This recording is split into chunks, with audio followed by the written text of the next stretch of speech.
Hello, hello. Well, I'm always ready. I'm just waiting. Greetings, Mohammed. Nice seeing you again. Are you fine? Yeah, nice to see you guys. I'm good. Hi, how are you? What about you guys? Yeah, I'm streaming really early today, but it's fine. It's early for him. Normally, It's like really early. 7 in the evening. It's usually sleeping time. Yeah, do you want to introduce yourself? Who are you, and why are we calling? So yeah, I'm Mohammed Hisham from Palestine, Masafer Yatta community in the south of the West Bank.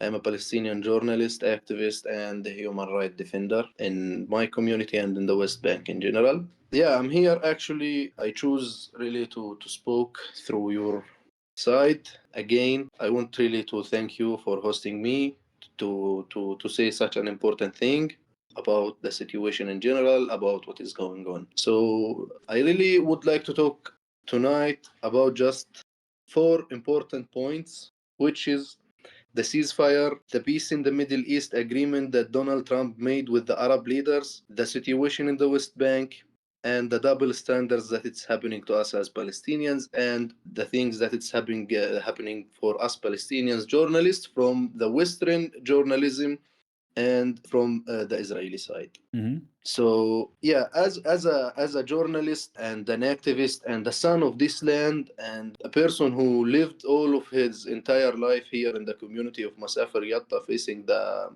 apartheid occupation, the ethnic cleansing, the pressure of displacement, that it's happening here every day, that it's happening here every moment. First of all, I want to talk about my own and my personal vision and thinking about the ceasefire. Ceasefire, this deal that happened, it is actually not a serious and not a real ceasefire. And it is just something that Israel decided to do to clean the genocide that was happening to Gazans people and to the Palestinian people that suffered for almost 2 years and a half under massacres and bombing, daily bombing, and the genocide that is happening. Since the ceasefire until this day, we are talking about a new system of genocide, a new style of genocide, which is Mm-hmm. a slow genocide. Since the ceasefire until this day, over than 300 Palestinians lived in Gaza were killed by the Israeli occupation forces, which is mean it's not a ceasefire anymore. It's just something that they claim there is a ceasefire. Okay, the world forget, everyone forget, nobody really care about what is happening in Gaza. Why? Because they have a ceasefire, which is just a word. It's just a word, ceasefire. Who really make this ceasefire? Who really believe in this ceasefire? Who? It's just we people. It's just like a tricky thing to make by governments, by Donald Trump, by Benjamin Netanyahu, and the other leaders that they share and they joined in this agreement. And in the end, there is no serious ceasefire is happening. People are still starving, people are still without shelters, people they don't have houses anymore. Just a very few people they still have houses, and these houses it's not even like houses to live in. It's not a places for like a human to be in, and even it's not a places for animals. Even the animals that they were killed during the genocide that it's happening in Gaza. So this is like really a point that make me crazy as a Palestinian and as a journalist, as an activist, as a human rights defender. Where is the rights? Where is the when we want to say like the international law? Is it just we as Palestinian we really believe and we would love to see a serious actions about the international law? We really believe in the international law. We want the international law could be every country, every person really believed in and be like at least not just something that was said or was written by that and who. It's just also something that people are doing it. Countries are believing on it and they are making actions also on this. But no, meanwhile, we are Palestinians. We were not even counted as humans. We were just counted as numbers. When you are talking about like there was like over than 60,000 martyrs in Gaza during the genocide. Meanwhile, it's just people they were talking about. Sorry, not people. the governments they were talking about. There is like 60,000 were killed in Gaza, blah blah blah. It's not just a number. This number, this 60,000, this 60 something, it's a future of people. It's a life of people that was lost. It was hopes. It was people that really would live like me, you, and everyone. For me, I'm not counting myself in here because I am a Palestinian as well. So even for us that we're still alive, I'm not really couldn't be shocked at some point that I will be killed and nobody will care. Mm. I'm doing journalism, facing day and activism, and facing daily harassment by settlers, soldiers, police, and from this fascist government. Mm. And even when I'm post on my X, I post like some tweets there, and settlers they came and they start like to harass me and to threaten me on through the comments, and like nothing is happening. It is like a serious harassment and a serious threat that Muhammad must be killed. This like some of the comments that I received on every post that I share on X. Mm. So yeah, So just it just is for, not. just for our understanding, so you do your journalism work, your activism on social media platforms like X, and then settlers from the West Bank that also live Yeah. in the West Bank that occupied your land, they find Yeah. your posts and your journalistic work, and they threaten you on social media and in real life. So it's Yeah, a so both-sided danger, you could say. exactly. Okay. Actually, also there is some of them that I went to their profiles, and they are not living in Israel as well. They are living in America, and they are living in Europe, which is just like something they really. This is how they think. This is how they believe what they have to do. It's Zionism. It's just that. And as of Gaza, I mean, more than half of the Gaza Strip is still occupied by the Israeli army. They Yeah. have this yellow demarcation line, Yeah. which is only knowledgeable, visible for the soldiers because they know where this line is being drawn. And but the Palestinians who return to their homes and think, oh, it's a ceasefire. We can go to our homes now and look if there's anything left. They walk over this line. They don't see it. I mean, it's not visible. You just walk through fucking. Everything is in ruin. You walk through Yeah. there. Like You cross the behind. line. You're getting shot.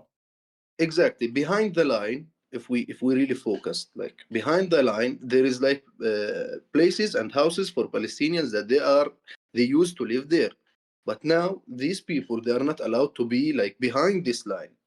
Behind this line must be the apartheid wall and the IOF soldiers, Yeah. which is really not a ceasefire at all. So There was a BBC investigation, and they found out that since the beginning of ceasefire, like a month ago, yeah, 1,500 buildings in this IOF occupied yellow region have been destroyed. yeah, So they're looking for still inhabitable buildings, and then they go and destroy those homes to make it exactly. inhabitable. So we are talking, as I said before, we are talking about a ceasefire, which is just something was written like a pen on a paper. It's a That's word it. for Western media. Like, let's be clear. Like they needed a word like ceasefire, so Western audiences can be like they can sleep Exactly. well. But it's no ceasefire. And ever since the ceasefire agreement was been made, there has been no journalistic work or activism in German media. I live in Ireland, and in Ireland we never stop talking about Palestine and about the rights of the Palestinian people and about the cruelties of Zionism. But in other Western countries and European countries, there has been no journalistic work whatsoever. Like we had the ceasefire agreement, like we had the notification there's been a ceasefire, and that's about it. Like nothing else. From my point of view, I don't know. It's just it's all smoke and mirrors. Yeah. This is also another point, which is talking about like a ceasefire or a peace agreement or like such a something like this. For me, my message for the people who was demonstrating and who was standing with Palestine, like going to the streets, staying lounge, sharing on social media, and keep the cause alive. We don't have to stop at that. There is today a ceasefire and there is that bullshit peace agreement, but we don't have to stop at that. Why? Because we still have occupation. We still have people in the West Bank that are getting killed every day. We still have like prisoners every day. We still have hostages that they still held in the Israeli in the Israeli prisons. So, like going to the second point, which is we'll mention also this. It is the peace agreement that Donald Trump made with the Arab leaders and with other leaders, which is also it's the same as the ceasefire. It's really, I'm sorry, but it's bullshit. It's really bullshit. It's just pen on papers. How you can make such an agreement, which is called peace in the Middle East, meanwhile there is still occupation in Palestine. Meanwhile, the settlers they are still increased. Meanwhile, there is lots of outposts that were established even after this agreement. There's a new So plan it's established, just right? something. It's just something they are saying. Mm. Like Smodich just presented a new plan for the West Bank, right? Where he had those little small yellow regions where he said that Palestinians must be concentrated there to deport them, and these regions were really small. And Israel cut said we will build 22 new settlements in the West Bank, and they're saying we will annex the West Bank. It will be Israeli territory, and it will be territory for the Jews. That's Yeah. they communicate this in plain sight, openly, without any holdback. And the German chancellor just said that since there is a ceasefire now, Germany can send more weapons to Israel again, and we do. is Like the we do. German government does. Like we do send money. Yeah. That is important for every German hearing this to know. Like Germany is funding genocide ever since at least 2 years. When it comes to my side, it's ever since 1948 and long before that. I have a question for you, my brother. When you talk about prisoners being taken by Israel, there's like those official numbers, like ever since like 2 years, it's way more than 10,000 prisoners being held by Israel. But there's also talks from human rights organizations about those secret military prisons that no one really knows about, but which is like everyone knows they exist, but no one has concrete numbers. Is it a thing for you? Like, do you know that those secret military prisons exist? And do you know, like, approximately how many Palestinians are being taken hostage there? So for that point, I just want really to correct something, which is these prisons. Me personally, like, thanks God, I didn't visited these prisons, which is mean like not visited because I want to visit, because like I didn't get arrested and being taken or healed in that prisons. But my close friends and one of the activists that they live in the nearby village, which is called Tuba. His name is Ali Awad. He's also an activist and a journalist that working here in Masafer Yatta, was taken and kidnapped from his house at 2 in the morning in the darkness, and he was taken by like a very huge military forces that they raid his place. They wake him up and they just kidnapped him. He was blindfolded and handcuffed, and he was direct taken to one of these places, and it's just half an hour from here, from my village So in the West Bank. in the West Bank. These places, even the commander himself, he told my friend that you are here in a prison that was made for the Gazans people. That they make these prisons especially for the Gazans people. They told him you will be treated as how Hamas members was treated before of you. And he told him like, but who's Hamas member? I'm not a Hamas member. I'm not. He said like, this people is a Hamas member. And he told me, I talked with this guy. This guy was an innocent person, lived in Gaza, and he was kidnapped from Gaza, and they put him to this prison. And they were like, he told me, like, my friend told me, like, I saw some like scenes. It was really terrifying. It was really scary. Like the moment they called you, like they call you by your name, you must say, yes, commander, I'm here, and you have to lay down, blah blah blah, all this shit. You have to be like, you have to be a slave for him until you reach the bus. Then from the bus they took you to the court. But you can be held for 15 days in these prisons without even your lawyer, the Red Cross, and your family, your friends, whoever cannot know anything about you. One of these example that it's exists right now and at this moment, it's Ayman Gharib, who is also an activist from the Jordan Valley. He's still held in one of these prisons, but we don't know which one. Until this moment, we didn't know any news about him. He was held since 1 week. 1 week, nobody knows any information about this So guy. a week ago, Since 1 week. an activist friend of yours, a Palestinian, was taken to one of those military prisons, and no one But we don't know even knows where it's been taken to. we don't know what is happening with him. We don't know where they took him. We don't know nothing about him. The Red Cross tried to reach him. They didn't allow them to do it. His lawyer, they didn't let him know anything about him. The only single information that they gave to the lawyer, which is he is in the hospital. What was happening? But Ayman was fine before he was taken. Why he's in the hospital right now? We don't know. They didn't even explain anything about what is happening with him and what is going with him and what will happen to him. So it's really scary. And we still scream and we still shout that we want Ayman free. But we want Ayman free from what? From this occupation, from these prisons. Where, how, when, really, we don't know anything about him. We don't know anything about him. So yeah, these prisons, they exist. Yeah. And I mean, as I there are said, like, many. friends and like friends of a friends that they were healed and they were like being like as hostages. It's Mm. serious hostages. We have also hostages. My friend is an activist. What he have done? The only gun that my friend have in his hand is his camera. Is it a threat for you to heal him like for 1 week without even let any like give any information about him, at least for his family? Mm. No. No one cares for those hostages, the Palestinian hostages in the West. Like, it's not even a topic. No one talks about it. Even though there are many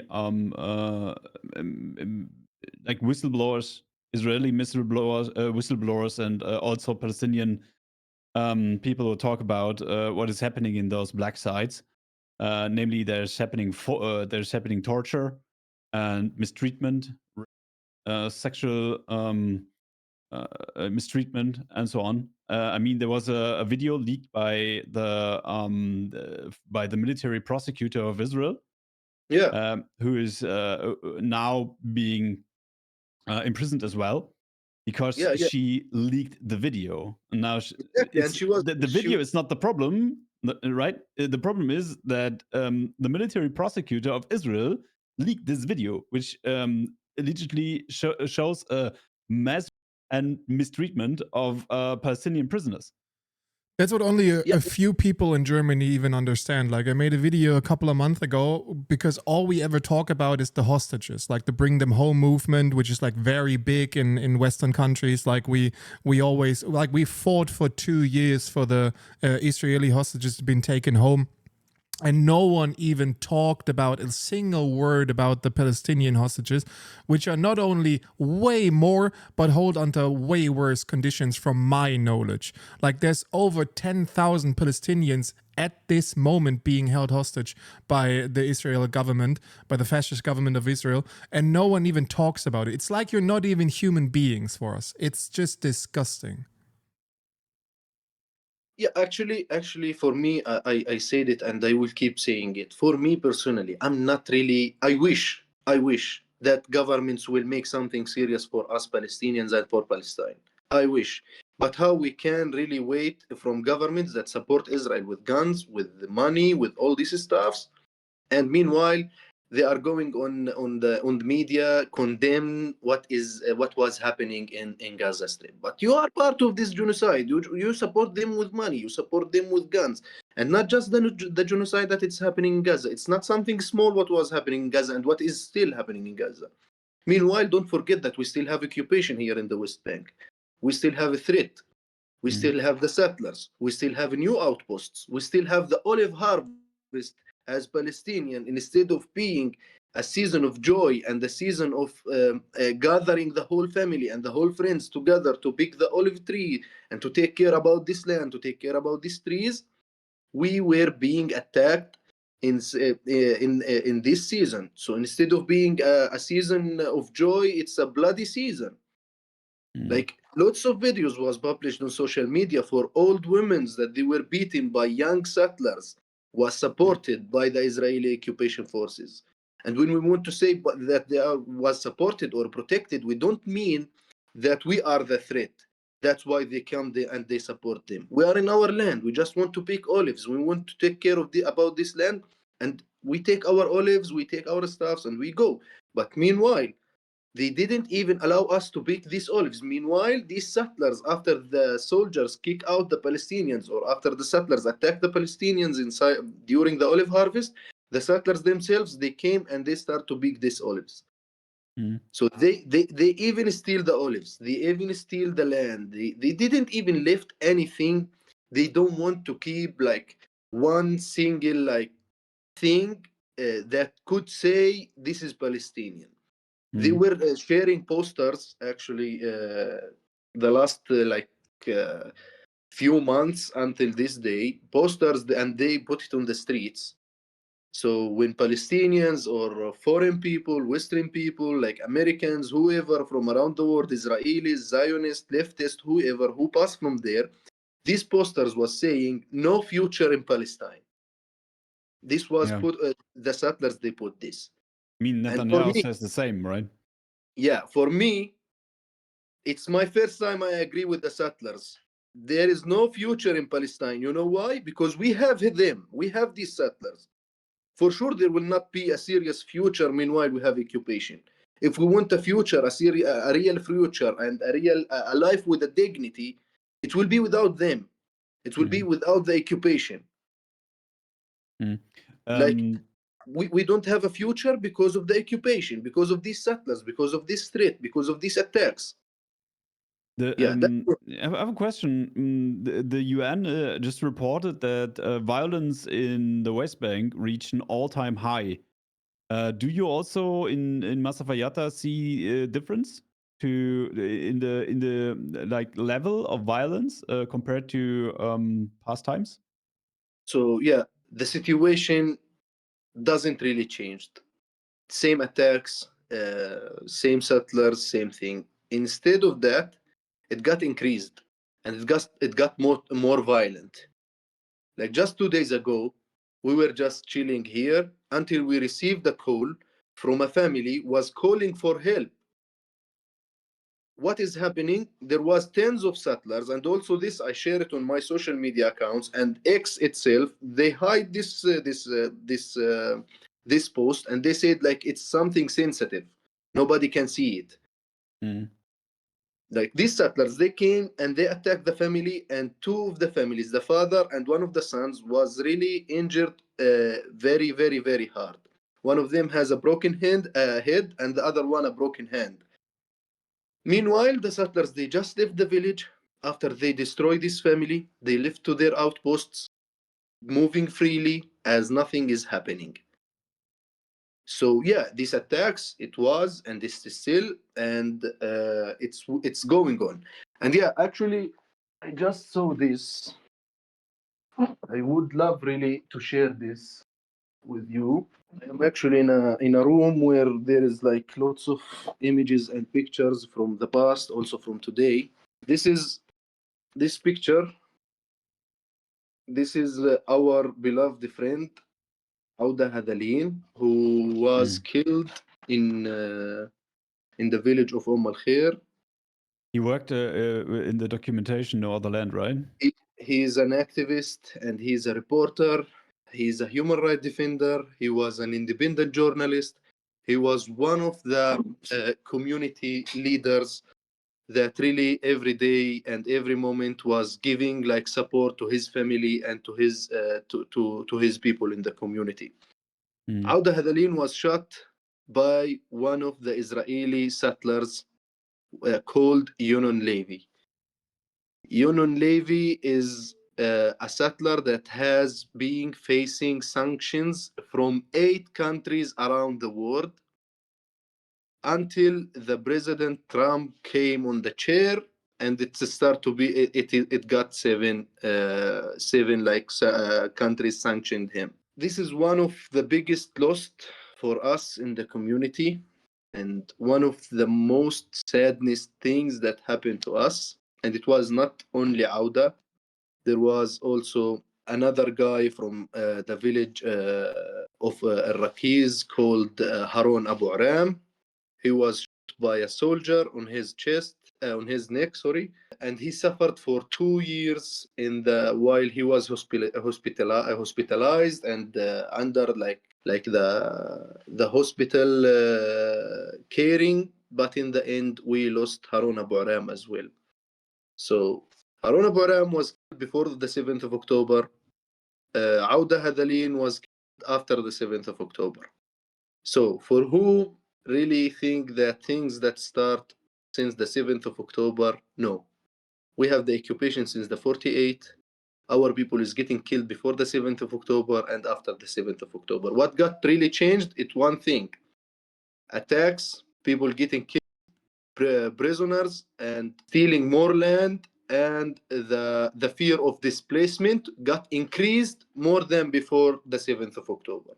This is what really got changed. It was not something like there was nothing before the 7th of October, but after the 7th of October, this has happened. No, the same was happening, but it got increased and it got more huge after the 7th of October. So yeah, this is like really very small and short examples about the ceasefire and the peace in the Middle East and the situation here in my community especially, and what we as especially activists and journalists, what we are facing. We are really like Ayman Ghraib, who is still like held as a hostage in the Israeli prisons. We don't know which one and what is happening to him. The other friend, Ali Awad, who was also arrested like few months ago. So it's really scary. I couldn't like imagine that maybe after this call, like something will happen, I will be under attack or I will be arrested or like the only crime for us and the only thing that we have, like we know it as Palestinians, the only crime is because we are Palestinians. If we are Palestinians, it's a crime for the Israeli occupation forces. You will be arrested for no crime. Your only crime, it's you are a Palestinian. And I have a question. What happened to Yonon Levy, like the murderer? Yeah, sorry, actually it was a mixture of like informations. I didn't really explain it. Did he got arrested or? He got arrested for 6 hours. Then he was released, and they said there is no proof that Yonon Levy was the one that Auda. There's a video. Meanwhile, Auda Hadalin was filming his own death. The security cameras in the community was filming Yonon Levy while he's shooting. Another journalist and some of the Israeli activists that we have here in the community was filming as well. Meanwhile, like it was like from different spots, so you can see who was the only one that was carrying a gun and shoot like randomly. It's like in law you say it's a smoking gun, like it's proven. Basically, you have it on camera where he murders Avda. I've seen the whole video. Like I've seen every video that there is of, and he was shot because he was protecting water pipes, from my understanding. Like the settlers were attacking water pipes, so there's no water in the region, in the community, and he was protecting the water pipe. Like he was going into a discussion with the settlers, and he was shot for that. That's the only reason. Like his only wrongdoing was he was trying to protect the water pipes, living water to his community and family. This is so crazy. Yeah, here as a Palestinian, you are not allowed to defend yourself. Defending yourself, it's a crime. Standing in your land, it's a crime. Being a Palestinian, it's a crime. So what we can do? He was defending himself with a camera and his words. Like there was no gun involved. He wasn't wearing like an M16 or something like that. He wasn't carrying a weapon. He was carrying a fucking like a mobile phone, a camera. Yeah, exactly. This is what I told you. Our only guns is our cameras. We are showing the reality. We are filming what is happening to us here in the community and in different communities. It's just like what is the difference from here, and it's just like the places and the positions in the north of the West Bank, the middle of the West Bank, in the west, in the east. It's all the same in the West Bank. It's just like different places, but the same attacks, same settlers, same vision, same goals. Like, yeah, as you said, Auda just was like really. The Union Levy was planning to make a new street through the village to the settlers. He was like going to cut like the village for like two pieces to make a street for the settlers to walk on this street. It's just like a street like to walk on. Like it's not for the cars. It's for the people who want to walk. This street was going to destroy the water system, the electricity, and it will cut like the village for two pieces, and the last one will be on a Palestinian private land. So Auda was and the other activists and the other people from the community was like really standing like as one man. Like this thing couldn't happen, which it must not happen, because this could destroy our lives. This could destroy everything. We will not have electricity. We will not have. We will. Meanwhile, Union Levy was going so crazy, and he just carry his pistol and start to shoot randomly until one of these bullets got like hit Auda Hadalin in his chest and leading him to death. Also after that, Union Levy, Auda was lost his life, left like his children behind him. All activists, all like international activists, everyone that knows Auda was still having like a heart breaking heart from what was happening to Auda Hadalin. Meanwhile, Union Levy, after 2 days from the killing of Auda Hadalin, he was moving around the village, and he continued with what he was planning to do. And now they built a new outpost. It just less than 5 meters away from Auda family house. And the village of Al Khair, where Auda lived, now it have mostly the entire village is going to be demolished. The Israeli occupation forces since almost 14 or 16, I really don't remember like a specific number, but it's between 14 and 16 demolishing orders for houses in Al Khair. Al Khair village was destroyed before, and now they want to finish it. So this is the last houses in the village. And we were asking like for actions. We were asking like diplomats. We were asking like lots of people that we want serious actions against what is happening. The entire community is going to be destroyed. Meanwhile, this outpost was built just 2 months ago and is still standing. It's still standing in the village of Al Khair. Nobody talks about it. Soldiers didn't even visit it. Soldiers didn't even care if it's there or not. But meanwhile, so settlers, they are every day in the village of Al Khair because they built their own outpost in the middle of the village of Al Khair. Meanwhile, the villagers and Palestinians of Al Khair, they are going to be displaced as soon as we don't know when the commander will decide to come and demolish these houses. So it's and that everything that is happening in the West Bank is a crime against international law. Like we know that for years and years. But maybe from your view, because lots of people in the West don't understand that. Like, what's your government situation looking like as a Palestinian in the West Bank? Like, what is your government? What is your diplomatic support? What is your way of fighting on a diplomatic, non-aggressive way against those crimes against humanity that is being done to you? So, like, actually, the PA, which is the Palestinian government, fighted a lot for like several stuffs. But Meanwhile, you cannot take it as a serious thing like the Palestinian government will make something really huge. Why? Because at any moment, like this government could be like as nothing was before, like no government anymore. Why? Because Donald Trump, when he asked like for the United Nation visit, he didn't allow Abu Mazen, which is the Palestinian president, to come to give him like a visa to visit to be in present there. So this is a point. The other point, we as activists, we as a human rights defenders, we keep like through our like spots asking diplomats, asking the parliament people that they really could do something serious.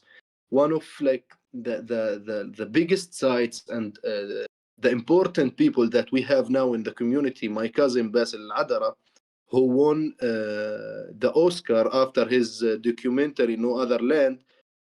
Now Basil is known. People start really to care more about like Masafer Yatta and the situation that is happening in Masafer Yatta. So through Basil and through like this award, we could reach to something. But for me personally, I'm really mad. I'm really happy for what Basil did and for the Oscar that he bought and for his documentary that really lots of people understand more about what is happening here in the community. But mad in the same time, is we really as Palestinians who live in the West Bank or in Masafer Yatta, we need an award to be counted as people and to be called as people and to start to care about us? This is a point. People in the West don't understand that there's a difference between the West Bank and Gaza and the PA and the Hamas, and that the Hamas really has nothing to say in the West Bank. Like, it's not an organization that is like being in the West Bank and coordinating attacks against the settlers. Like, meanwhile, there are like over 700,000 Israeli settlers in the West Bank being founded and supported by the Israeli occupation forces that are holding attacks of their own. So maybe from your point as a Palestinian from the West Bank, what is your, like, what does Hamas mean to you? Like, does the PA have anything to do with the Hamas? Because that's what the Western media is telling us. Like, Western media are telling German people, like Europeans all over the country, that whatever comes from a diplomatic standpoint from Palestine is being directly conflicted with the Hamas as itself. So, okay, Hamas. First of all, I am a Palestinian activist, as I said before, and I really believed in the nonviolent resistance. This is like my part that I really chose because I saw lots of like effective, good like part from this way. But Hamas, they are also, we couldn't say like they are not Palestinians. Hamas, they are Palestinians. They are people that they lived in a siege like since the moment, even before Hamas was like existing. There was a siege on Gaza Strip. This siege until this moment, like they felt that they're still inside the prison, and from here, from the right, from the left, from the north, from the seaside, from the 48 side, they are controlled. The sky, the sea, everything, they are controlled. They are living a life like a life which is really controlled by the Israeli occupation forces and the other places like Rafah, for example, that the Egyptian government is leading. So really, they are controlling. They cannot having like a good treatment like for like the people that they have disability, the people like they have like a very serious injuries that like their health condition was like passing through a very hard system. Why? Because as we said, they are living in a siege. So Hamas was they still exist, and they were exist, and before they were exist there is a siege, and after the Hamas was like made, They are Palestinians. So lots of like things happening against the Gazans people and Palestinians who live in Gaza. That's why Hamas was there. Like for example, like try to hit a wall. The wall will not hit you, but you will feel the pain of this wall.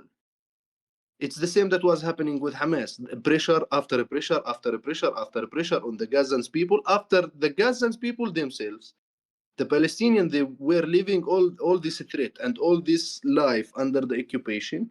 They go out with an idea which is now called Hamas, and they are like fighters against the occupation. And it was being bought and paid by the Israel government. Like the PLO was being destroyed by the Israeli government, and the Hamas was put in place. But I'm in no position to judge resistance at all. Like I can't even imagine how it's like being a Palestinian in Palestine, like whether it being in Gaza or in the West Bank. But it is important for Germans to understand that there's a difference between Hamas and the PA, and that the PA is being stripped down of all of its possibilities to do anything for you Palestinians as there. Like they're not even getting the visas to visit the places where their future is being discussed about, which is like another disgusting matter on its own. Yeah. And I have another question which comes from the chat, and I find it a quite interesting question. What do you think about Marwan Barghouti? And like he's held in Israeli prison, and he is called like the Palestinian Nelson Mandela. Like he could unite Palestinian people. Is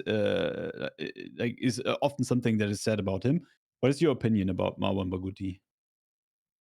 Actually, my opinion, and like it doesn't have to take to be like to be taken from me. It must be taken from the reality. Marwan Barghouti is still in the Israeli prisons since the second Intifada, which is mean Marwan al-Barghouti was doing something for Palestinians, which is really important. He was really resisting. He was like for me, like Marwan al-Barghouti is one of the important like people, one of the important Palestinians like who was fighting for the right of the Palestinians. That's why Marwan al-Barghouti in prison. All the I really like don't care a lot about like which wing or blah blah blah. If he's that, I really with the person that want what the Palestinians people want. And Marwan al-Barghouti have the same mentality, have the same like vision of every Palestinian you could find in the street. Even That's why Hamas we Palestinian, demand we loved his him. release, We really right? want, and we really want that at some point that he could be released. Like His even health condition got demanded his destroyed. release, even though he's not Hamas, right? So it's quite interesting that quite interesting person, because he's like even Hamas, where he's not part of, is saying, okay, he could unite the Palestinian people, and it's basically politically it's not good for the Hamas to demand the release of a person There who was is no not. Hamas when he was imprisoned.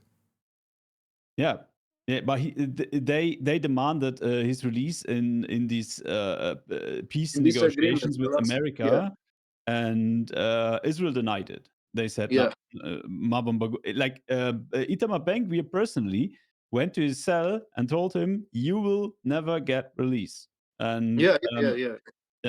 So it's interesting because it shows like every Palestinian political movement, direction, whatever, says Marwan Barghouti is the one who could like really unite Palestinians and maybe create a Palestinian state.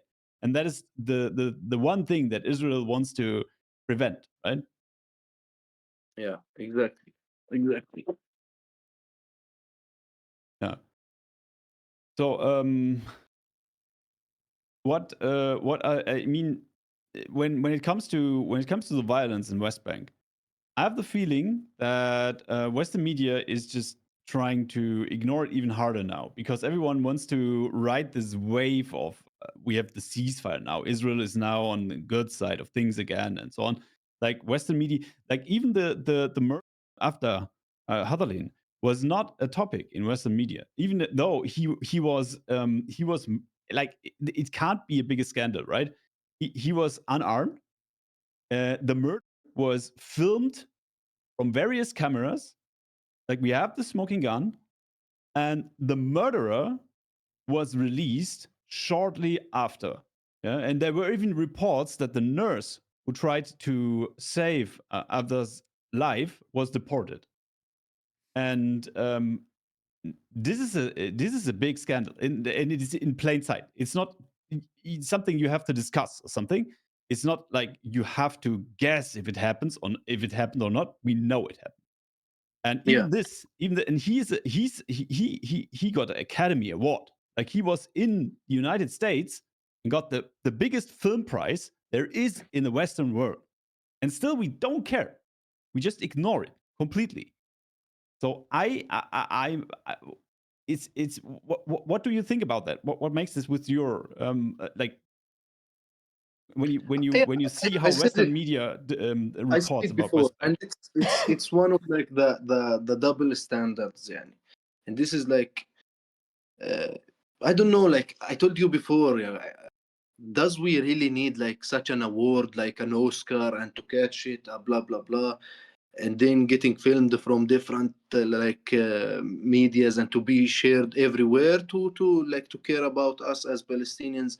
Auda was not the last Palestinian who was killed, and Auda was not the first Palestinian who was killed. But meanwhile, nobody cared even before or after what was happening. So Western media, yeah, if Yonon Levy had a broken hand because a Palestinian attacked him with a stick or with a stone, it's not just the Western media will talk about it. The whole world will go crazy because what was happening to Yonon Levy. But our friend Auda Hadarin was shot by a pistol in the hand of Yonon Levy, and he was shot in his chest, leading him to death. Meanwhile, Auda is part of No Other Land documentary, which is won the Oscar. Nobody cares about it. How do I feel? It's now. I really don't like to talk about how do I feel, because it's not something just about feeling. It's something really make me really crazy lots of times when I'm thinking about it. We Palestinians, until when? Until like which moment we will keep facing this, this shit every day? Yeah, so it's really, really, really like crazy, really, really like sad, and we really don't know like what to do, except like we will stay in this land. We will continue with our resisting. We will like fight for the last moments of our lives here in this land. And I have like in Arabic we have a phrase like which is one hand will never clap. With two hands you could clap, which is mean, and I'm using it usually because we are one of these hands, and the people who live in the West and in the US and every person that have like a drop of humanity and feeling that he have brothers and sisters in Palestine, we need you to go on the street to stay loud. So we together, we will beat both hands and we will make the sound of the clap. Which is basically the only thing we can do. Like it's like for 2 years, I'm involved with the pro-Palestinian protest in Ireland, and it's literally always the same. Like we shared the donation link of your campaign in the chat if you got some money left. I'll talk in German so that everyone understands. Wenn ihr noch einen Euro über habt oder 2 oder 3 oder 5 oder was auch immer, schickt es nicht zu mir, schickt es an Leute, die es sehr viel dringlicher nötig haben, als wir das tun. Mohammed ist einer davon. Also wenn ihr noch was über habt, lasst ein bisschen was da, um die Arbeit zu unterstützen. Das ist alles nicht kostenlos, und die Umstände sind, wie ihr gehört habt, echt katastrophal. From my understanding, in the last 2 years, and I talked to a lot of Palestinians, the only thing we can really do is being loud for you on the streets. which is like one of the most like important motivations that I can have as an activist myself. Like I think there's humanitarian crisis all over the world, and lots of them are being ignored. But the last 2 years, which is one of the reasons why the Palestinian genocide is one of the main focuses of my broadcast, is because the German government and the Western governments in itself, we are funding this genocide. Like our money, like the tax money you guys pay, is being sent directly to the Israeli occupation forces, and they're buying weapons, killing innocent Palestinians. And that it's one of the, like, I don't know, like I don't want to talk about feelings, but it's like always the same. Like as a European, as a Western European, you're always on the wrong side of history, and there's really nothing you can do. Like our protests are being ignored for 2 years. Like the German pro-Palestinian protest is like being ignored, being attacked by repression, being attacked by police forces, by the governments. Like people framed as Hamas. Like we're being framed as Hamas. Like I myself, I'm on a lot of like thumbnails on YouTube with like a Hamas uniform, and I'm being called a Hamas terrorist. And like I never wore a weapon in my life, and I'm a big fan of peaceful protest and resistance as long as it works. But every pro-Palestinian European in our countries is being framed as a Hamas terrorist. Like we're terrorists. That's what we are. Yeah. And we're not even living in Palestine. We're not even being threatened with our lives every single day. It just escalates. Like the more Israel escalates, the more the Hasbara in the West escalates. Kind of like even the Sumud flotilla, where there were like white millionaires on board, which was kidnapped by Israel, and then some of them got tortured really badly, and the boats were attacked by drones and so on. And Western media just said, "Oh, it's no problem." Our foreign ministry said, "No, it's no problem. We said Gaza is unsafe if they go there and they're attacked, and if they're kidnapped in international waters, and if they're tortured, it's their problem."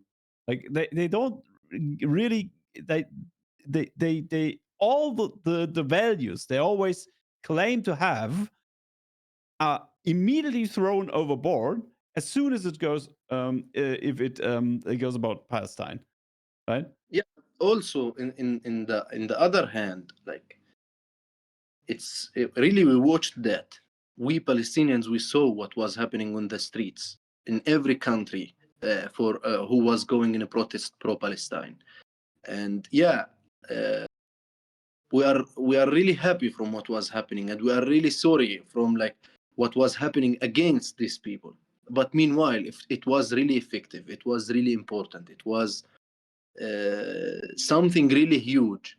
It's not, we couldn't just like, for me, I couldn't just say thanks and that's it, because what was happening is one of the most important thing that could happen. Like quarters of millions, like hundreds of like thousands of people that they were in the streets going like loud for Palestinians, and it's really touched our hearts as Palestinians from like the emotional side, and from the other side, which is really, it put a lots of pressure on the governments and on the leaders of these countries.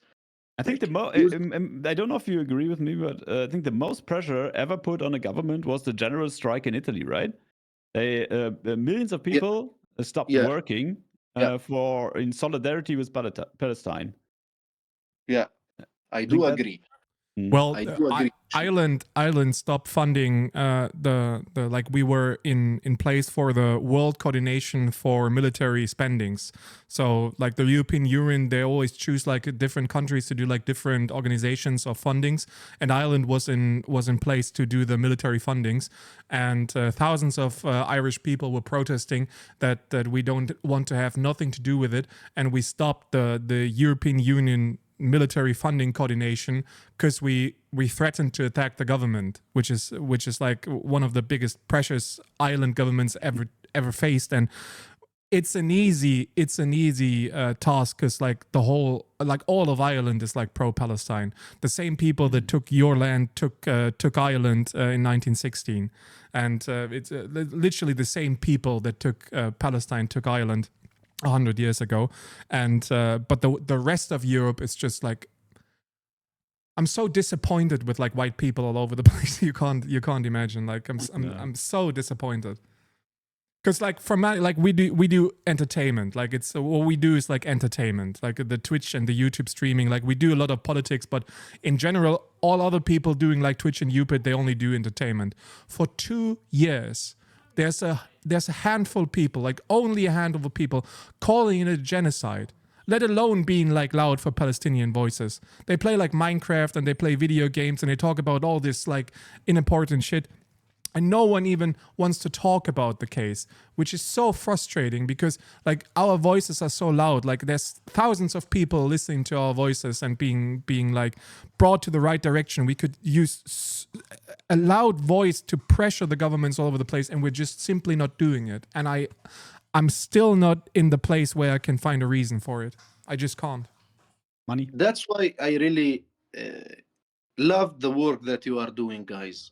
And it's really important, like having like me or having any Palestinian or like anyone, not even just Palestinians, want to talk about something really about humanity, about the rights of like people, that they must live in a life with a dignity. And having you here doing this streaming and going on a live, taking like hours talking about Palestine or talking about like other causes, which is really important. And you are doing such an amazing, like really amazing work. Like it's one of the things that I would love really to thank both of you about what you are doing. It's really important. I think it's the bare minimum. Yeah. If you're a leftist, you should speak out against genocide. You should speak out against occupation. But I think I think it's not something heroic or something. It's just the bare minimum you should do if you're a leftist, if you have a heart, if you have some sense for human rights. Yeah. But there are so many people who just are afraid of several reasons. They fear for profit, they fear for connections, they fear for repressions. And so they go the easy way and say, nah, the topic is too complex. I don't talk about it. It's heroic to do like activism in Palestine. That's heroic because you like your life is on the line each and every single day of yours, which is like a situation, a reality I can't even imagine because I live in peace. Like I have nothing to fear but repression from governments, which I don't give a fuck about. But you live in Ireland, man. Yeah, I do live in Ireland, so I don't even have to fear. For Israel. Like I have Palestine on my arm tattooed like for like 2 years now, and which is like something that in Germany I would be like, this is a terrorist tattoo. In Ireland, like everyone celebrates it. Like it's like Free Palestine is like, it's a greeting for us in Ireland. So it's not comparable to German or France or England or other countries. But there's nothing heroic about it. It's the bare minimum we could do for you guys, like suffering for 80 years of oppression. Yeah, really, really, really thank you so much. I really do appreciate what you are doing. And I wish you could continue with what you are doing. It's really amazing. And we will, up until Palestine is free.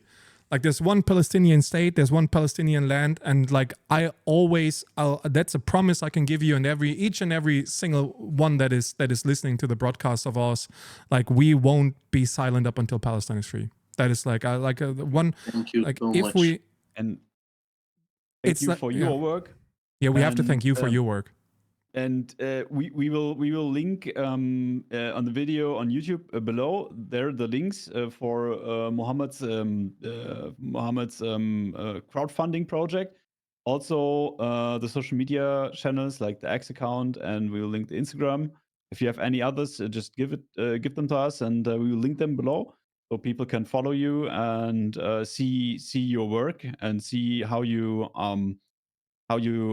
film the repressions, how you film the settler violence, and how you speak out against it. And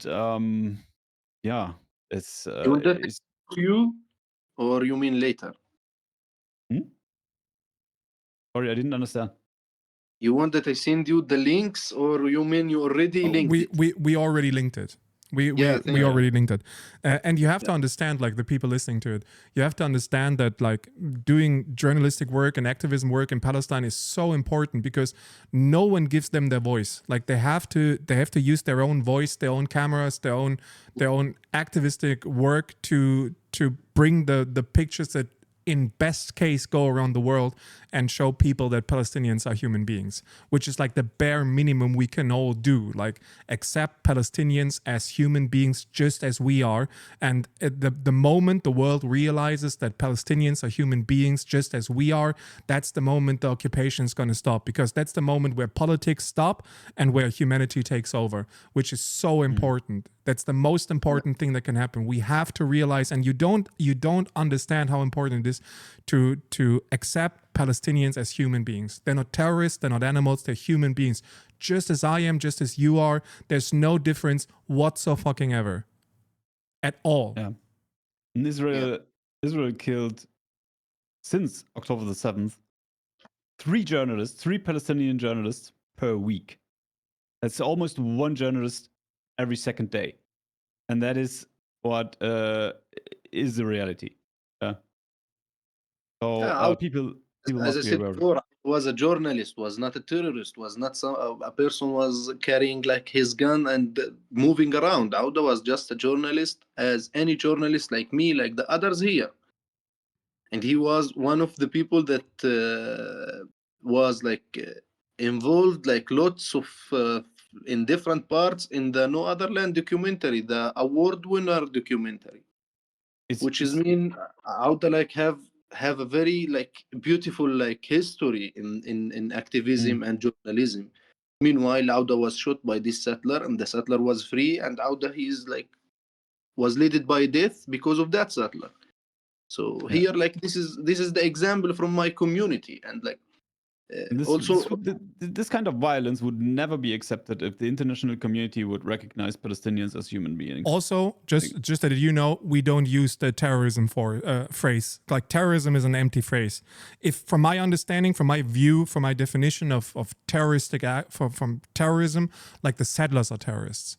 Like you're not a terrorist. Like the settlers taking your land, taking your people, taking your houses, your villages, your communities, those are the terrorists.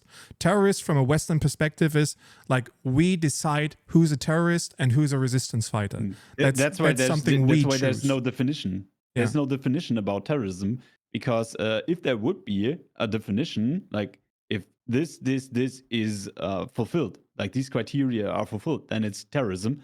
Then these criteria would all match the actions of Israel, and then Israel would be like, there would be no excuse. Like people must say Israel is a terrorist state. Terrorism is just a phrase, like it's just a word being used to dehumanize Palestinians for the last 2 years. That's why it's irrelevant, because there's no definition. And always when I talk to Zionists, I ask them, what is your definition for terrorism? What do people do? What does an organization have to do? What does the state have to do? What do people have to do to be terrorists? Please tell me.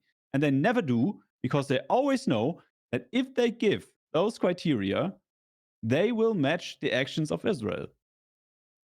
And that's why this phrase is just empty. Doesn't mean anything. Brother, we talked about the ceasefire. We talked about the occupation. We talked about the West Bank. Not enough, from my understanding. So, if there's still something you want to talk about, the stage is yours. Just give us the topics and talk about what's important for you. So yeah, actually, the topics that we already like spoke about, the most like specific things and details that we want to talk, like just while we are talking here right now, and I just checked the WhatsApp group for activists and the journalists, and they sent like a message. This message says that one of our friends, his name is Mus'ab Rabai, is from Yatta city. He's not from the community, but he's like a friend of us. He lived in the city. We usually met him. He got shot by the Israeli occupation forces. It's just like few minutes ago. And I just checked the WhatsApp group, and he was shot in his leg. The other information why he was shot, he was going to his work.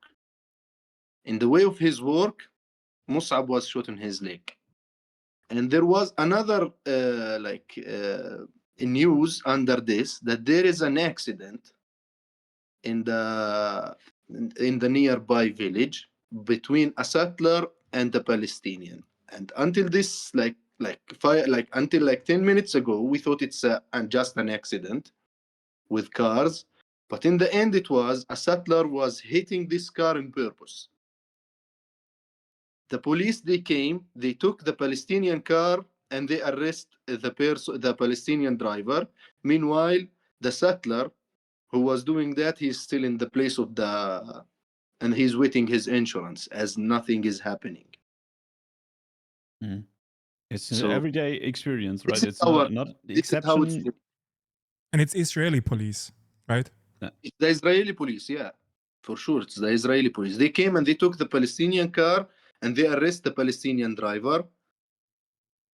And we don't know which like crime they will like let him. They will stuck it on him.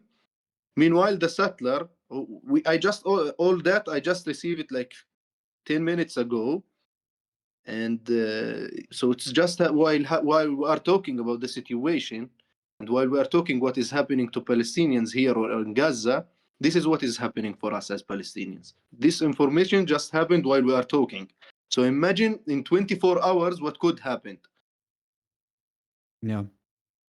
This is it's really scary. Like even like if I see Basil Smotrich talk about the future of West Bank, it's like, I mean, I sit here in my heated room in Germany, have nothing to fear out of, I don't know, maybe someone says, you're Hamas, I don't know, but you have to like you have to fear like that the forces, Israeli forces, settler forces, IOF, Basil Smotrich, under Basil Smotrich's command, come and deport you, right? Yeah, Every day. yeah. Actually, I like being fear, for example, what in the past like few months and in the past few days, the main focus for the Israeli police, it was the international activists. Like activists, they came from Europe to make a protective presence for Palestinians during the olive harvest. These people, these international activists, that they came in a humanity job, they were attacked by settlers, and after that they were arrested by the police and getting a band for tens and for like 100, or like it depends on the mood and depend on what the police want. There is no like law saying that. It's just like the vibes and the mood of like being fear police if when they banned like someone. Here in my village, they banned since the 7th of October until this day, they banned 10 activists, international activists from different countries. I remember like there was Italians, Germans, and Americans. They were banned, and they were taking like a ban for 10 years to do not get allowed to enter here again for 10 years. So you can imagine that they won't even to cut the supportive side. Like we must not have these people here, because these people here are taking a message, are taking the reality, are watching what is happening to us as Palestinians, and they will take this message and deliver it where they will deliver it to their people in Italy, in Germany, in the US, everywhere. And they don't want that the reality being showed for all these people. But right now we know that like lots of people start to know which is the right side and which is the reality and which is what is really happening here after the 2.5 years of genocide in the Gaza Strip. But also people doesn't know really what is happening in the West Bank. So that's why Ben Gvir was really focusing about the journalists and the activists that they came from Europe, from the US, from everywhere, to support Palestinians and to take the message of the Palestinian to deliver it to their people. So it's like different like things from attacks. It just attacks, their attacks. It's not just attacks like on the field, which is when they came, the settlers, and they attack us.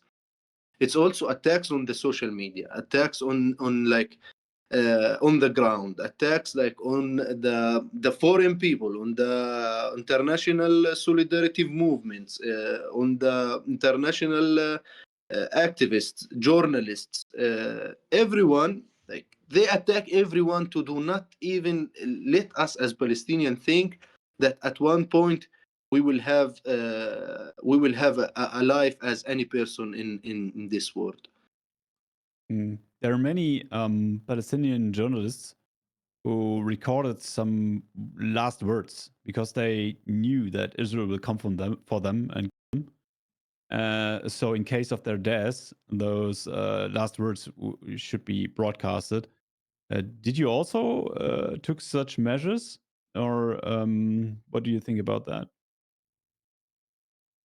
What is it? What is it again? Sorry, There are many Palestinian journalists who, especially in Gaza, who know that Israel will come for them and kill them. So they recorded some last words to be broadcasted, and there were many of those messages of killed journalists who then talked, so to say, from means very morbid, from the grave to the people, and told them that they knew that Israel has them in its crosshairs. And do you also have you also took such measures, or what do you think about such measures? yeah. For me, like usually, I try to take usually the good part of the Positive things. approach, yeah. Yeah, I, Mm. I don't like to think about like the bad thing. But yeah, in the beginning of what we were talking about, I told you that I know like now we are talking, but maybe tomorrow I will be arrested. I don't know when but I'm really sure that something could happen for us, as especially as journalists, and like there is Mm. lots of Palestinians getting arrested, and they are trying, the Israeli occupation and the Israeli government, to make it as a daily life and as something normal that it's happening. Palestinians are terrorists, journalists are terrorists, blah blah blah. That's why they deserve to die. So Mm. I'm not. Is- It's not. I will not be shocked, as I told you before, if I will be arrested tomorrow, or like if I will be. Yeah, but we'd be shocked. Brother, we'd be yeah, shocked. be sure. Mm. Yeah. So It's it's just not something new. It's happening since years of years. Journalists getting, doctors getting, and mm. teachers. Everyone here is getting. No matter who are you, what you are doing. We said it before. You are a Palestinian. It's a crime. That's it. This is how the Israeli mentality here. This is how Zionism think. This is I don't know. It's It's a reality we can't like fortunately we can't even imagine how it'd be like to be a Palestinian. Like we can't. Like I talk with so many Palestinians in Ireland.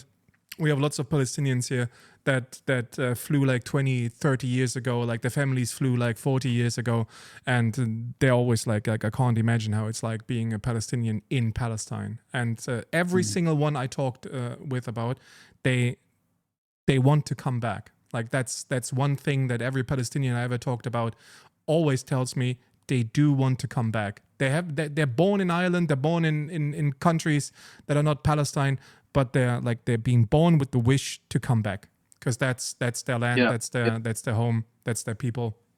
Which is Exactly. like one motivation for us, that we should never be silent up until the day Palestine is free. And the only thing we can do is like being thankful for your work. Like your work is so important for us to see the truth, like the truth, and only the truth is the only weapon we can use against the Israel occupation. Because like pictures don't lie, videos don't lie, like the reality doesn't lie, and the truth doesn't lie. And as long as you're out there showing us the truth, like we will fight in all of our capacity for your rights and for your future. Yeah, thank you so much. Actually, yeah, that's why I told you, like, I really would love, like, to keep and to go loud and really to stay giving all these speeches and, like, all these informations for the people who know and for the people who doesn't know about the situation in Palestine and in the West Bank. I chose this way actually to be an activist and to be a journalist, because since I was 14 I started this work, and actually all of it's a voluntary work, so I'm not like really getting paid for it. That's why I make like campaigns and stuff like that. It will support me for what I'm doing. I decided actually to be a journalist because since I was 14 until this day, the first thing that I watch in my face is a Israeli bulldozer coming to houses of my friends and the families that they live in the nearby villages, and they just destroyed these houses. Then they left. So after that, after I saw that, like, I decided to do really something serious for me, for my people, for showing the life of us as Palestinian here, especially in Masafer Yatta in the West Bank, to other people. And it was actually, it's such an important and something that I love to do, but I wish I will stop doing it, because not I want to stop doing it, because I wish that the occupation will find an end, and I will be like a journalist that doing like photography stuffs, like something like any photography around, not just carrying my phone or my camera and filming bulldozers, like taking pictures for me, like personal. Like, if you enter to my accounts, to my social media accounts, you will not find any picture for me except the profile picture. The rest, all the posts, it's about the situation and about what is happening. I had like several accounts on social media before, but all was blocked, all was closed because of what I'm sharing. And that's what at the beginning of the speech when I said this is the double standards, because most of my post on X especially, it got hidden because it's a sensitive content. Meanwhile, if it's a sensitive content for the people that they are using X and for the users on X, this sensitive content we are living in it since I was born. Every minute we are living this content. It's not just a post that I share and that's it, because I want to Mm. receive likes and to receive comments and to make it famous. No, it's my life. This is the life that we Palestinians we live through, and we live under this occupation. So the double standards is they care about what the people really must watch, but they don't care about what other people are living. Yeah, We, in a working they world. care that these people could be like having, I don't know, their emotions will not be good, and they don't really like to see that and that and that. But meanwhile, you don't want these people to see it. But we as people as well, we are still people like this. The same people that you don't want that they see it, we live Mm. it and we pass through it. So yeah, and like the campaign that I just passed it to you and to link it there. Usually when I share it on X, like to receive like some support, usually this link it got deleted. I don't know why. It is like something like people they make reports about it, or like I don't know. It's like Mm. every time I post it on X, it got deleted. Like why they delete it? Like I kept asking and sending reports to X, and like they send me an email like, which is, yeah, we appreciate the report, blah blah blah blah blah blah blah blah blah. We will respond soon. No response Mm. from that day until this day. That's why, like, Yeah. in any event or any like podcast, like I'm doing it, I send like the link, because it's like one of like the only places that I could find like support and could find like such a stuff like this, because I'm not an employee and I'm not doing this as a job. It's a job in the end, but it's not like a paid job. That's why I use this kind of sites, like to find support to continue with what I'm doing, Mm. journalism and the activism that I'm doing. I would Um, really to thank you so much. I appreciate the speech that we have, and I want to thank all the people that they listen to us, and even the people that they make some donations. Uh, Thank you so much, guys. Thanks everyone for who's watching. Sorry for making it like long, but No, yeah, no we Well, they're worries. used to it. They're used to long speeches. Yeah. And as long Okay. as That's long fine. as we got the chance, you'll always have a platform on Mm. our places. Like, we won't forget you. We don't forget your work. We don't forget the Palestinian people. You're just as us. Like, we're all human beings. You're all my brothers and sisters in Palestine. And as long as I got a voice, I'm going to use it for the people oppressed on this planet. That's a promise I Thank can give you. so much. Same. I really appreciate that. Thank you. All our Same. thoughts and And, prayers are with you. Like, stay safe, brother. Stay safe. Continue your work. Continue showing the guys. truth, and don't lose faith. It's not a question of if you're ever going to be free. It's a question of when you're going to be free. Mm. Thank you so much. And I just wanted to add that in a functional work, it would be like media who would broadcast your content and not some freaky billionaire deleting your posts on some freaky social media platform. Yeah, but we're in a dysfunctional world, but we will try to change that. Yeah. Take care. Stay safe. We got a bit of money, and we're going to share the link on the YouTube uploads. So there's going to come more your way. And whenever you got the need to talk to us and to tell your story, you'll always have a place for at our place. That's Thank you so our place, much. your Thank place, brother. I really appreciate that. Thank you so much. Take care, guys. Thank you. Take care, Yeah. brother. Take care, Muhammad. Free Palestine. See you. Thank you so much. Ja, in einer funktionalen Welt müsste niemand sowas broadcasten. Da hast du einen ganz guten Punkt, ja. Da hast du einen ganz guten Punkt. Ja, also ich habe jetzt funktionierende Welt mal bezogen auf, ne, wir haben jetzt irgendwie so eine westliche, wir hätten jetzt irgendwie so in unseren, ne, Breitengraden eine funktionierende Welt und dann gäbe es woanders Probleme und dann würde das eben, na, aber okay. Also es ist halt einfach furchtbar, wie die deutsche Medienlandschaft gestaltet ist. Ja, also ich glaube, ganz viele Leute, die sich in den letzten 2 Jahren mit dem Thema Palästina auseinandergesetzt haben, haben ganz gut verstanden, dass deutsche Medien, Mainstream-Medien eben nicht journalistisch arbeiten, sondern sie arbeiten im Auftrag der Staatsräson. Also, Der Völkermord war ein komplett neuer Gate-Opener für mich. Also oh ja. ich glaube, Veganismus hat mich so richtig links gemacht. Also nicht nur so aus dem Bauch heraus, sondern hat mir so den Weg geöffnet in komplexeres systemisches Denken. Und die letzten 2 Jahre haben dann abgedrückt. So, das ist echt crazy. Ist crazy. Ich glaube, das Verrückteste ist, dass immer, wenn ich mit jemandem aus Palästina spreche, ich kann mir gar nicht, selbst wenn ich es versuche, ich kann mir gar nicht vorstellen, wie das sein muss. Das funktioniert aber gar nicht. Ja, deswegen habe ich ihn auch gefragt, also weil es ist halt so eine Realität, in denen diese Leute leben, ne? Deswegen habe ich gefragt nach diesen letzten Wünschen, nach diesen letzten Botschaften und so, dass ich einige gehört habe von eben palästinensischen Journalisten, weil die einfach wissen, ja, ich bin Ja, so ein bald tot, so, Gaza-Ding, die ja, werden- ja. In Gaza Ja. haben die das gemacht, weil die ihre Räumlichkeiten nicht verlassen haben, sondern weiterhin Berichterstattung daraus geleistet haben und die wussten einfach, dass das in die Luft gejagt wird, war nur eine Frage der Zeit.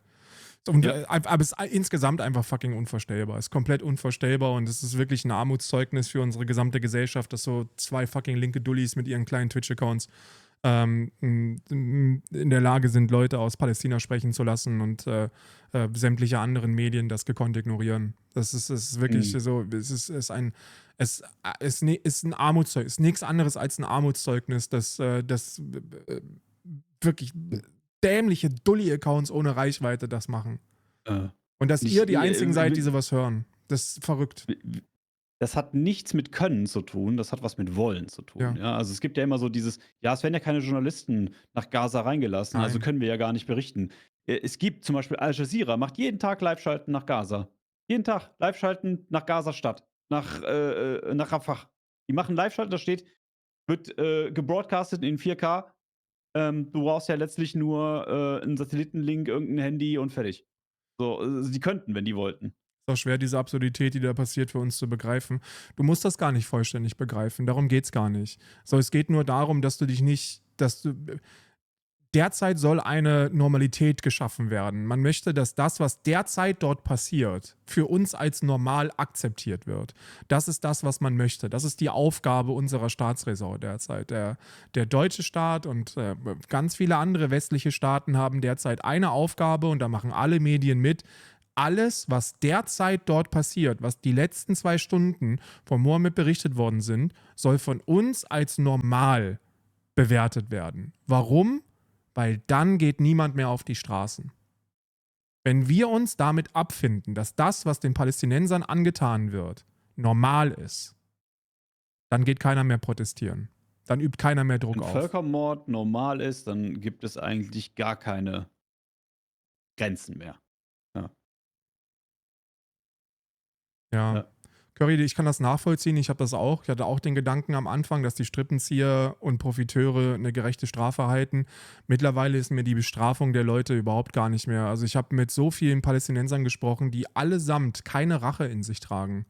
So, ich weiß nicht, ob euch das aufgefallen ist, aber die Palästinenser, die dort leben, deren Lebensrealität von Unterdrückung, Apartheid, Kolonialisierung und Völkermord bestimmt ist, wenn die noch nicht mal Rachegelüste haben, der spricht nicht von Rache.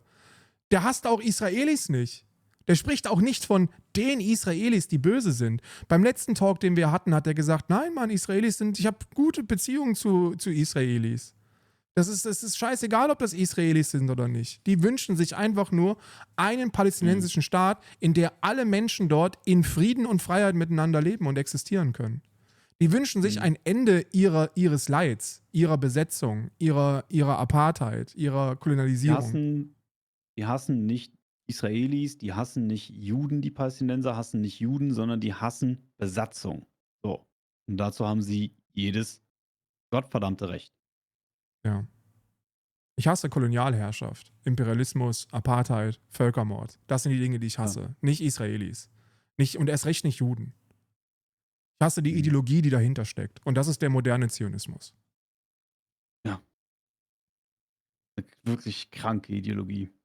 Also, ich habe jetzt wieder gesehen, hier dieser IOF-Ideologe da, Schalika, der hat jetzt irgendwie auf X so einen Beitrag gepostet, ein Palästinenser hat Juden mit einem Messer erstochen. Und dann hat er so ein Messer, das so super blutig ist, dann da so untergepackt in so ein Foto. Das war ein Prop. Und das kannst du einfach bei Etsy kaufen als Halloween-Utensil, das Ding, ne? So. Aber diese Hasbara ist mittlerweile auf dem Level guckt, ne? Das ist halt wirklich, kannst du dir nicht mehr ausdenken. Auch einer der größten Gründe, warum zionistische Propaganda, warum Hasbara immer noch so gut funktioniert, weil diese ganzen Weichbirnen aus dem Westen, insbesondere die aus der antideutschen Bewegung, so tief in ihrer Nakba-Geschichte drin sind, dass sie davon überzeugt sind, dass wenn dir etwas angetan wird als Bevölkerungsgruppe, du Rache üben musst. Die sind so überzeugt und angetrieben von diesem Rachegedanken, dass die Palästinenser niemals in Ruhe lassen können, weil laut ihrer eigenen ideologischen Überzeugung die Palästinenser dann auch aus ihrer Sicht berechtigt Rache üben würden.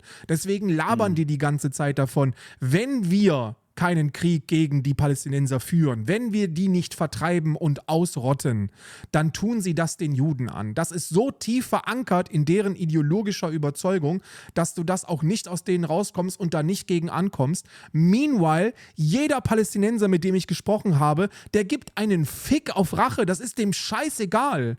Dem geht es darum, dass er in Ruhe gelassen wird, dass er in Freiheit leben kann, dass er Dinge tun kann, die für uns normal sind. Palästinensische Kinder wollen nicht Juden ausrotten. Palästinensische Kinder wollen Switch spielen und Kakao trinken. Genau das Gleiche, was auch deutsche Kinder wollen, irische Kinder, englische Kinder. Ja gut, englische Kinder wollen ganz andere Dinge. Aber Frau Franzosen auch. Ihr wisst schon, was ich meine. So Menschenkinder halt. Ja, es ist, was soll ich dazu sagen, ne? Also, ich bin jeden Tag immer wieder erneut fassungslos, wie brutal Menschen in der Kommunikation auch sein können. Also, wie unfassbar rücksichtslos auch sie auch in der Kommunikation eben sein können, ja. Und gar keinen irgendwie Anstand mehr haben, so, wenn Ja, ich's mal deswegen so kann ich die auch nicht, moralisierend sagen soll. deswegen kann ich das auch nicht ernst nehmen. So, die Analyse ist wertlos, deren Ansichten sind wertlos, die Personen haben für mich in ihrem Auftritt und Dasein, in ihrer Agitation keinen Wert. Das ist ein Lost Case, wie man so schön sagt. Ne? Ist komplett verlorene Sache. Aber es ist wichtig für uns Linke, für die deutsche Linke, dass wir uns nicht in eine Position drängen lassen, in der wir das, was dort derzeit passiert, normalisieren. Das darf uns nicht passieren. Und das gilt auch für alle anderen humanitären Krisen und Völkermorde, die auf diesem Planeten passieren. Ob das im Sudan ist, ob das in Syrien ist, egal wo es ist auf diesem Planeten. Wir dürfen das nicht normalisieren. Ja. Wir müssen laut sein. Wir müssen andere Menschen darauf aufmerksam machen, dass das passiert. Und das ist auch der Grund, warum Christian und ich damit nicht aufhören werden. So, ich weiß, dass das Thema wahrscheinlich den einen oder anderen nervt und dass es auch nicht besonders monetär erfolgreich zu vermarkten ist. Aber das Verständnis darüber, Palästinensern und Palästinenserinnen meine Stimme zu geben, ist eines, das ich auch nicht mehr verlieren werde. Es ist einfach Teil meiner eigenen Identität geworden.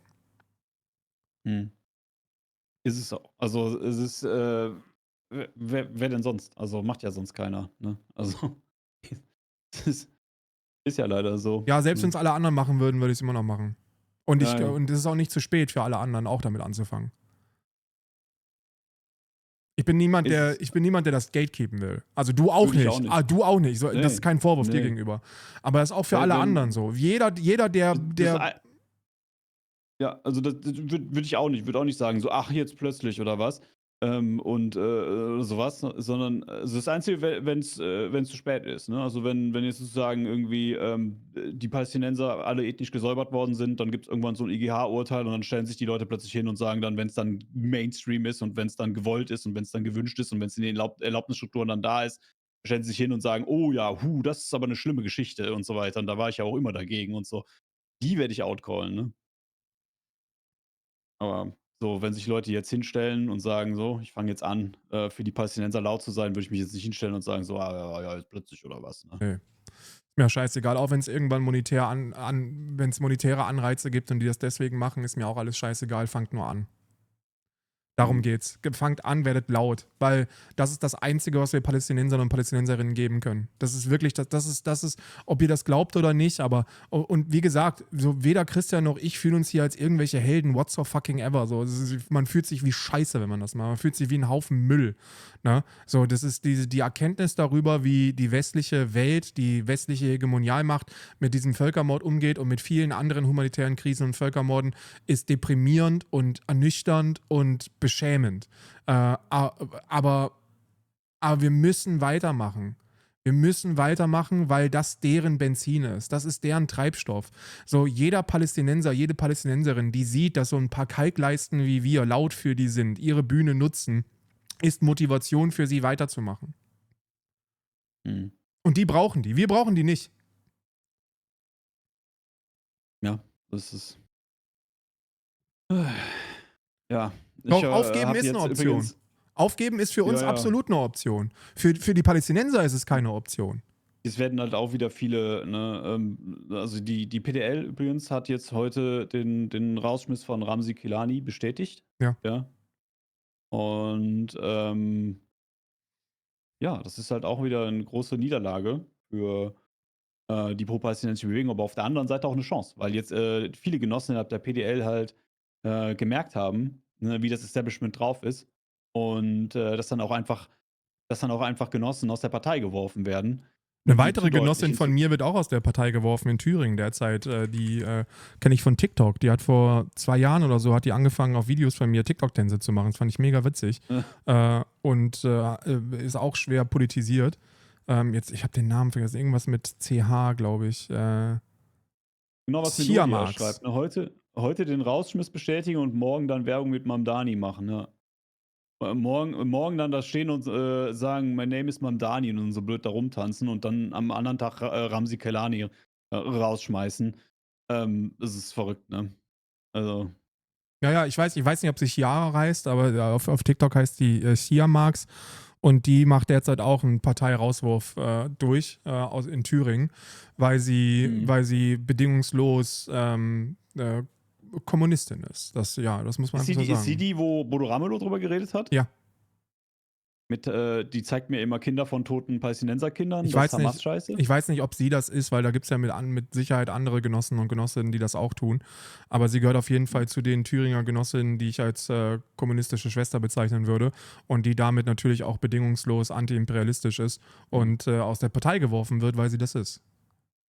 Ja, also der Thüringer und der Sächsische Landesverband, das sind so die verrücktesten. Ne? Also die sind wirklich crazy drauf. Also jeder, der da irgendwie unterwegs ist, der muss schon irgendwie eine gute Portion an dickes Fell haben. Ja, und für mich persönlich ist es halt aus der linken kommunistischen Bewegung wichtig, dass dafür die PDA nicht belohnt wird, sondern indem sie für solche Dinge abgestraft wird. Dass solche Dinge gehören abgestraft und nicht belohnt. Und ich habe das Gefühl, dass sich gerade in liberal-bürgerlichen Kreisen eher so dieser Belohnungsaspekt breit macht, weil man das dann eher unter den Tisch kehrt, um den Wind, den man jetzt als Linke in Deutschland hat, nicht zu verlieren. Und das ist falsch. Wir dürfen nicht irgendwelche Wähler verlieren, wir dürfen nicht öffentlich zu zerstritten sein. Am Ende gibt es doch wieder eine Spaltung oder irgendwie sowas. Ne? So dieses bürgerliche Witschi-Quatsch-Gerede, wo man dann am Ende, wenn man diese Straße weiterläuft, dann kommt man nämlich dann bei Annalena Baerbock und Anton Hofreiter raus, ne?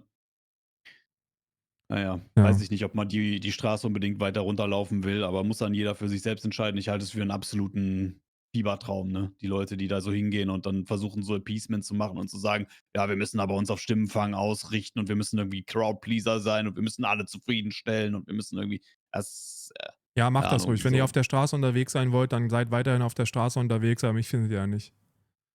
Meine Ja, Straße mich führt auch nach nicht. Argumentia. Ja, komm, mach mal ein Argumentia draus.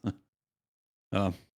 Ich habe gestern habe ich vielleicht zum Abschied will ich noch was Lustiges, nicht zum Abschied, wir hören uns später noch. Du musst nämlich noch, wir haben eine Gilde aufgemacht jetzt in unserem kleinen Mädchenspiel, wo wir, Ja. Christian hat nämlich, Alle spielen so Anime-Mädchen in dem Spiel und ich bin der Einzige, der einen Typen gemacht hat. Ja. Und ich werde jetzt gemobbt dafür. ja, so, weil wir weißt haben unser, nicht das Anime-Spiel, doch, das heißt Where Wins Meet heißt das. Und es ist ein Free-to-Play, ist ein fetziges Free-to-Play aus China, wo man keinen Euro für ausgeben muss, was richtig reinfetzt. Und ich spiele ein wunderschönes, hübsches Mädchen, genauso wie alle anderen, außer Christian, der spielt einen Mann und ja, dafür nennen wir ihn schwul. Aber ich habe mir jetzt so ein rosa Kleid angezogen und so einen Zopf gemacht, in der Hoffnung, die merken das nicht mehr. Ja, wenn So. du als Fanboy durchgehst, ist alles in Ordnung. Ein Fanboy jetzt. Ja, Ich ja, mache auch Lippenstift drauf und so. Das ist in Ordnung. Alles gut. Das ist in Ordnung. Wir haben eine eigene Gilde, die wird auch demnächst geteilt. Kann ich nur öffentlich machen, weil der Name ein bisschen kritisch ist. Aber Wie heißt die? Ich weiß es gar nicht. sag ich dir später. Du wirst später eine Einladung Okay. kriegen. Weil du bist heute früher da, das heißt, du kannst auch früher, ne? Ja, ich bin ganz schön kaputt. So. Ich hatte letzte Nacht kaum geschlafen, deswegen werde ich nicht mehr so lange streamen heute. Ja, dann ich schick dir gleich noch ein paar Leute noch rüber und dann kommst du später noch auf einen kleinen Zock. Ja, machen wir Ganz kleinen Zock. Ich habe ein bisschen Anime-Uvo spielen. Die positive Nachricht ist, dass gestern war Charity-Stream von Veni und da haben sie so einen DJ-Stream gemacht, ne? Da hat DJ Peter Decker, der hat gespendet. DJ Peter Decker hat gespendet, ich glaube 50 Euro oder mehr und hat geschrieben, leg doch mal ein Argument auf. Ich fand das so witzig. Leg doch mal ein Argument auf. Junge. Oh, fucking brilliant. Übrigens auf dem Discord-Server sind so ziemlich alle Werke mittlerweile als kostenlose PDF vorhanden. Also fragt, wenn ihr euch belesen wollt. Und dann. Kann man einfach runterladen da, oder? Es heißt, dass auf unserem Discord-Server gewisse Leute mit gewissen Lesewerken bewaffnet sind, die unter gewissen Umständen dann auch gewissermaßen geteilt werden. Ne? Mhm. Junge, die sollen mal alle Tribut zahlen, die scheißreichen Fakes. Kann man das Argument ja auch in Minecraft lernen, habe ich gehört. Kann man auch, ja. Kann man auch. Ey, ich schick die Leute rüber. Ich habe Hunger, ich will was essen. Und danach will ich mein kleines Anime-Mädchen durch die Prärie schicken. Danke für den Talk, Junge, aber wir wissen ja so und bis später, ne? Wir hören uns. Ja, macht's gut. Wir sehen uns morgen. Hören uns morgen. Tschüss.